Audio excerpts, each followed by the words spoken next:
बिहार 24 सत्य से सामना के सभी प्रिय दर्शकों को कन्हैया जी ठाकुर का हार्दिक अभिनंदन। 75वें स्वतंत्रता दिवस हम लोग उत्साहपूर्वक मना चुके हैं। मेरे सभी दर्शकों को बधाई। आज की हैरत अंगेज खबर बताने से पहले आपसे एक निवेदन करना चाहता हूं। जिस बंधु ने अब तक इस चैनल को सब्सक्राइब नहीं किया है वह इसे सब्सक्राइब करें। आपके इस कार्य से हमें मजबूती मिलती है। अब हम आते हैं आज की हैरत अंगेज करने वाली झंझारपुर थाना क्षेत्र की खबर पर, जो हमारी आत्मा को झकझोरती है और निर्भया कांड की याद ताज़ा करती है। सोचने पर विवश करती है कि क्या झंझारपुर थाना क्षेत्र में भी इस तरह की घटना हो सकती है। जी हाँ, हम बता रहे हैं आपको घटना की पूरी बात। झंझारपुर थाना क्षेत्र के एक नाबालिग लड़की से 4 बहसी लोगों ने गैंग रेप किया है। न सिर्फ घटना को अंजाम दिया बल्कि घटना के तरीके भी हैरान करने वाले हैं। मामला थाना में दर्ज हो चुका है। झंझारपुर की महिला प्रशिक्षु डीएसपी नेहा कुमारी घटना की तह तक जाकर एक एक बिंदु की पड़ताल करने में जुट गई है। प्राथमिकी दर्ज होते ही झंझारपुर के काबिल डीएसपी आशीष आनंद भी पीड़ित पक्ष से बयान लिया है और अन्य बातों की जानकारी लेनी भी शुरू कर दी है। यह तो हुई पुलिस की बातें। अब हम आपको आते हैं घटना के बाबत क्या है यह घटना और क्या मामला है।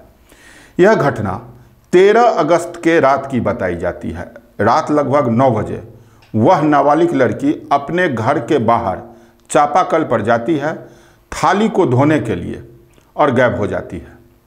हैरान परेशान उसके मां को वह सुबह में अपने ही घर के गोईठा घर के एस्बेस्टस पर बेहोश अवस्था में मरणासन स्थिति में मिलती है। लड़की के माता पिता घबराए हुए उस स्थिति में लड़की को लेकर अस्पताल आते हैं, इलाज करवाते हैं।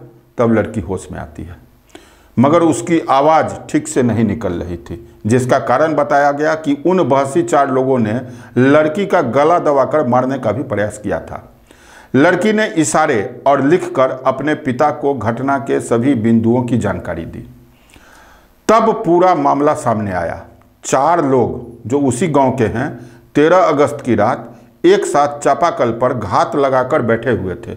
जब लड़की थाली धोने के लिए आई तो एक ने उसे पीछे से पकड़कर मुंह दबाया, 2 ने उनका दोनों हाथ पकड़ा और चौथे ने बेहोशी का एक इंजेक्शन उनके बाह में लगाकर उठाकर चलते बने।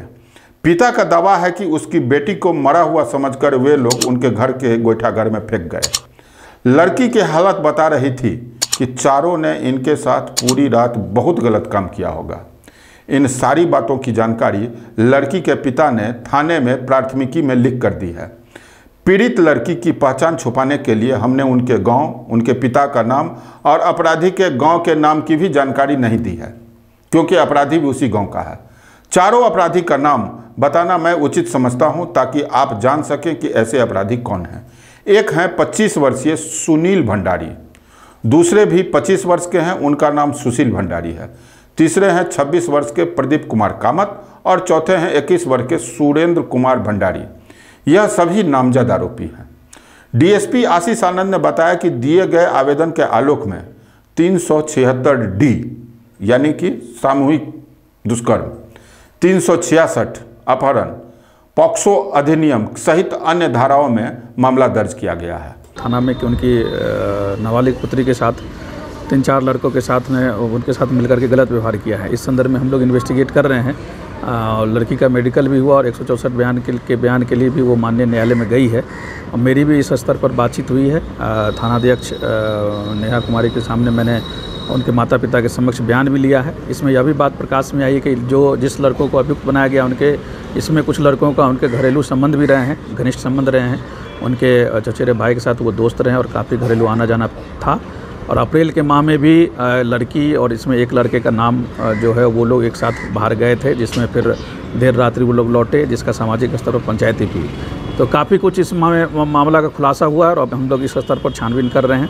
बहुत जल्दी उम्मीद है कि हम लोग बिल्कुल क्लियर मुद्दे पर पहुंच जाएंगे और फिलहाल प्रथम दृष्टया हम लोग इसको सत्य मानते हुए उस पर छापेमारी भी की जा रही है। गैंग रेप माना जा रहा है। ये उनके एप्लीकेशन में उन्होंने ये क्लियर कट रेप केवल उन्होंने लिखा है कि गलत काम किया। अभी भी मैंने इस मुद्दे पर बात की तो वो ये कह रही है कि सर कुछ सुई टाइप का चुभाया गया था, उसके बाद मुझे होश नहीं है। मेडिकल कराया गया है और जो बात सामने आई है उसमें घरेलू मैटर होने की बात हुई कि घरेलू संबंध होने की बात कही जा रही है कि उनका घरेलू संबंध था। तो मेडिकल आ जाता है और फिर हम लोग अन्य बिंदुओं पर जाँच कर रहे हैं। कुछ नशे का दावा वगैरह का उपयोग ये मेडिकल में हम लोग आ जाएगा जब ये मेडिकल कराया गया उसको। सर घटना 13 तारीख की बताई जा रही है और मेडिकल 16 को हुआ है। इस मुद्दे पर उन्होंने एप्लीकेशन में दिया है कि वो परिवार में आपसी मुद्दे पर समझ रही थी। इससे पहले भी 1 अप्रैल में उन्होंने इशू बताया था जिसमें जो अभियुक्त बनाया गया उसमें एक लड़का भी था जिसका उन्होंने आपसी लेवल पर पंचायती करके मामला को सॉर्ट आउट किया था।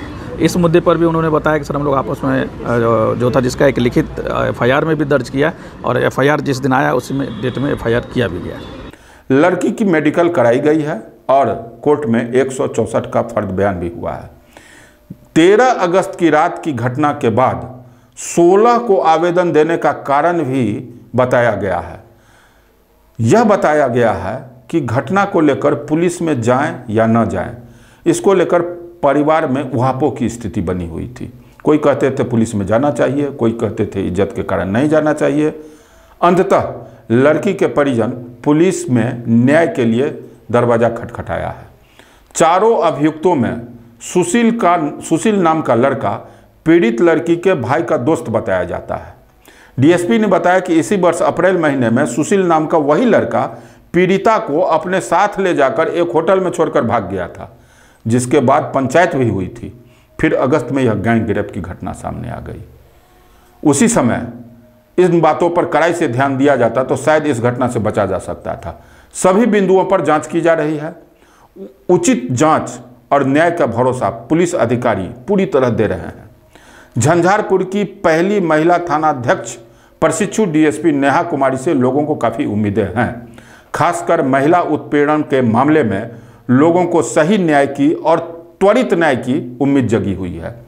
आने वाला समय बताएगा कि अपने शुरुआती सर्विस काल में प्रशिक्षु डीएसपी नेहा कुमारी कितनी पारदर्शी तरीके से इस केस को हैंडल करती है। इस केस की आईओ वह स्वयं नहीं है, लेकिन हर बिंदु पर उनकी नज़र बनी हुई है। 16 अगस्त को आवेदन मिलने के बाद प्राथमिकी दर्ज की गई। रात में ही मेडिकल के लिए मधुबनी भेज दिया गया। 17 अगस्त को 164 का बयान लिया गया। पुलिस अपने काम में लगी हुई है।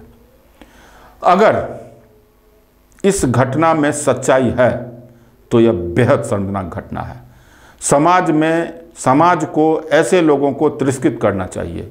समाज में ऐसे लोगों को किसी भी प्रकार का स्थान नहीं मिलना चाहिए, ताकि आने वाले समय में ग्रामीण क्षेत्रों में इस तरह की घटना की पुनरावृत्ति न हो सके। हमारा ग्रामीण इलाका ऐसे कृत्य से बचा रहे। धन्यवाद।